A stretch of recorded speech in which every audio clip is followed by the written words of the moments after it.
Ever since I finished watching the first Transformers movie, and even until now, my opinion of the Transformers film franchise has never ever changed. Which will make this review, if it is to be objective, all the more difficult for me, as I'm clearly biased in this area. But you see, I hate, and I mean hate, bad action flicks. No one seems to understand just how complicated a process action is, and it would be very easy at this point in time to lose myself in a tirade explaining why. But I'm going to avoid that and do my best to stick to the topic at hand, Transformers 3, specifically why it sucked. And also didn't.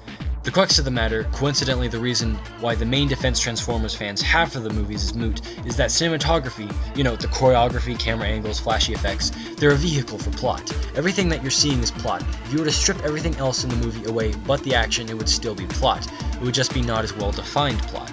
And that's why I'm glad we have Sam Witwicky. Not only does he give us someone human and real that we can relate to and root for, but he's destined to take a key role in the battles. He brings a whole new dimension to the plot. As you are probably sensing, this is the part where I talk about the more admirable qualities of the film. It's my opinion that Transformers 3 is, for the first act and a half, a fairly entertaining movie. Which was surprising to me at the time, in light of the ridiculously bad rap that the movie had to endure when it was released.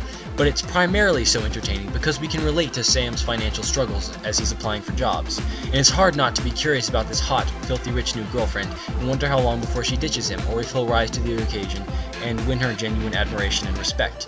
It's this identification with Sam that so accentuates our hate for the villain, who happens to be, spoiler alert, Sentinel Prime.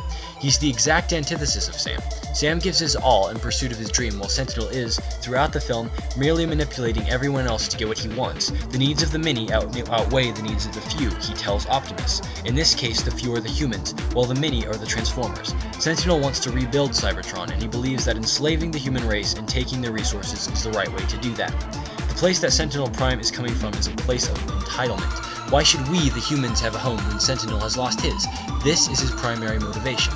To be more technical, the struggle between Sam and Sentinel personifies the clash between capitalism and communism, no matter which way you look at it. It is a bold and perhaps even intellectually appealing move, no matter your political and economical stances on the matter, and should have made the action a lot more interesting.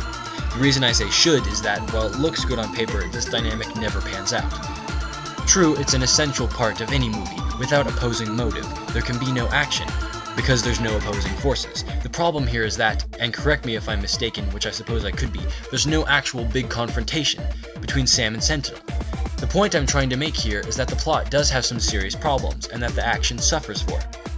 Many of the characters that take major, pivotal parts in the physical action have no distinguishable motives, such as Major Linux, Sergeant Epps, and almost every single Autobot. The most jaw-dropping part of the movie is probably when Optimus and Shockwave first bump into each other. Shockwave, Optimus. The dialogue implies rivalry, a deep mutual enmity, and if the movie had spent even just a smidgen of its colossal 154-minute screen time showing us why Optimus hated Shockwave, believe me, we would have hated him too, and rooted for Optimus to take that sucker out. As it was, there was no real confrontation between them, and when Prime finally did dispatch him, it was way underhanded. What really gets me is that the exact same thing can be said of the deaths of both Sentinel and Megatron. There's nothing cool or ironic about their demise, just predictable. That's not even half of why the third act of Transformers is so long, obnoxious, and largely boring. Every inter-character development, that is to say almost all of the drama, is thrown out the window and replaced by one monotone action sequence after another. Is it well shot? Yes. The camera work is mind-blowing, no doubt about it, and the effects are stunning to say the least, but the action itself is, for the most part, anticlimactic and unsatisfying due to some terrible writing decisions despite the story's finer points.